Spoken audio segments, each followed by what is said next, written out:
जय गुरुदेव, जय महाकाली। आप सभी साधकों का जय महाकाली ज्योतिष केंद्र के आपके अपने चैनल पर स्वागत है। आज घर कीलन से संबंधित एक विशेष प्रयोग दे रहे हैं। जो लोग नजर बाधा से परेशान होते हैं, तंत्र बाधा से परेशान होते हैं, जिनके घर में बच्चों को या बड़ों को बार बार नजर लग जाती है, घर में कोई ना कोई तंत्र बाधा है जिसकी वजह से परेशानी हो रही है, तो इसमें घर कीलन कर लेना चाहिए। आज प्रयोग दे रहे हैं। आप ज़्यादातर लोगों से घर कीलन करवाते हैं, बहुत सारा रुपया पे हिसाब से ले लेते हैं और समस्या होती है। तो ऐसी स्थिति में स्वयं घर कीलन प्रयोग कर लें तो आपके लिए बहुत अच्छा है। लेकिन घर कीलन प्रयोग करने से पहले अमावस्या के रोज आप महाकाली धूमावती सायुज्य बीज मंत्र प्रयोग कर लें। उसमें संकल्प लें कि हे भगवती, आपकी कृपा से हमारे घर परिवार पर हुए समस्त प्रकार के अविचारिक कर्म, नजर, टोने टोटके, वास्तु दोष, ग्रह दोष सब नष्ट हो जाए। ऐसी भगवती कृपा करें।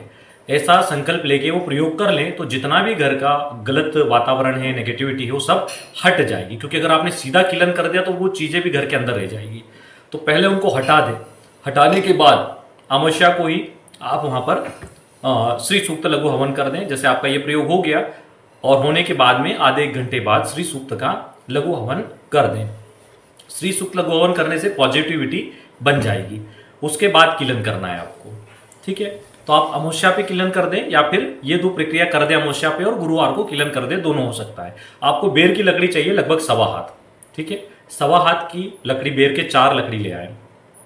उनको घर में गुरुवार को या अमावस्या को ही सामने रखें। पीले वस्त्र आसन हो, उत्तर मुखी होकर बैठ जाएं। अपना पवित्रीकरण आचमन कर ले। घी का या तिल के तेल का दीपक प्रज्वलित कर ले और सामने गुरु गोरखनाथ यंत्र स्थापित करें। गुरु गोरखनाथ यंत्र चाहे तो आप तांबे पे भी ले सकते हैं या फिर आप ताबीज वाला होता है वो भी प्रयोग कर सकते हैं। आप यंत्र का सामान्य पूजन कर दें, स्नान आदि से स्नान करवा दें, पंचामृत से, जल से, पंचामृत से, जल से स्नान करवा के अच्छे से पूछ दें और अष्टगंध या हल्दी से पूजन कर दें। पहले बीच में, फिर राइट साइड। संकल्प लें हाथ जोड़ के कि हे प्रभु, हाथ में जल ले लें कि हे प्रभु, हम घर कीलन प्रयोग करने जा रहे हैं, इसमें पूर्ण सफलता मिले और हम, हमारा परिवार, घर पूर्ण रूप से सुरक्षित रहें। आपकी कृपा से आशीर्वाद दें। घर कीलन प्रयोग सिद्धि का आशीर्वाद दें बोल के जल छोड़ दें।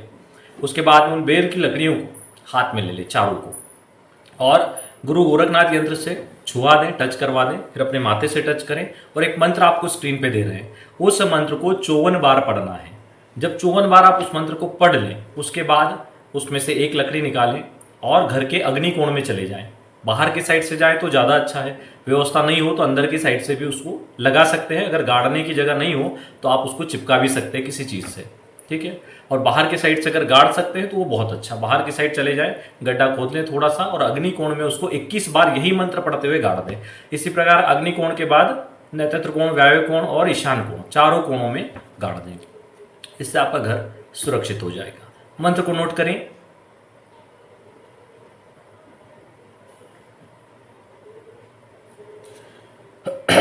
इस मंत्र से आपका घर पूर्ण रूप से सुरक्षित हो जाएगा और किसी भी प्रकार की तंत्र बाधा से आप पीड़ित नहीं होंगे।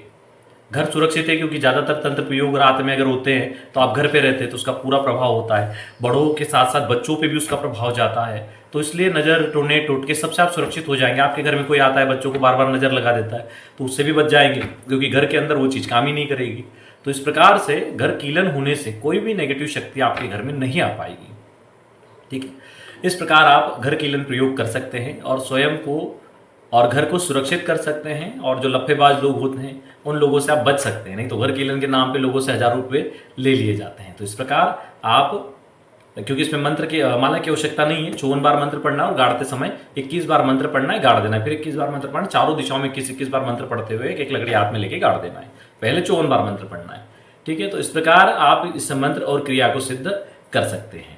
चलिए आज के लिए इतना ही। जो लोग अपना कुंडली विश्लेषण या ऑरा स्कैनिंग करवाना चाहते हैं, नीचे नंबर दिया गया है, उस पर संपर्क कर सकते हैं, जिससे कि आपको पता चले आपके जीवन में समस्याओं का मूल कारण क्या है और उसका कैसे निवारण किया जाए। क्योंकि अगर पेड़ खराब हो रहा है तो सबसे पहले उसकी जड़ में देखना पड़ता है, वहाँ क्या दिक्कत है, खाद की कमी है, दवाई की कमी है, क्या है। वहाँ जड़ ठीक होगी तो ही तना और पौधा ठीक होगा, तो इस पे फल आएंगे। उसी प्रकार अगर आपकी कुंडली में दिक्कतें हैं, ऊपर से कितने भी टोने टोट के प्रयोग करा करो, आपको लाभ नहीं होगा। ज़्यादातर लोगों का छठा भाव पीड़ित होता है तो रोग, रिपु और ऋण, कर्ज, शत्रु और बीमारी बढ़ जाती है।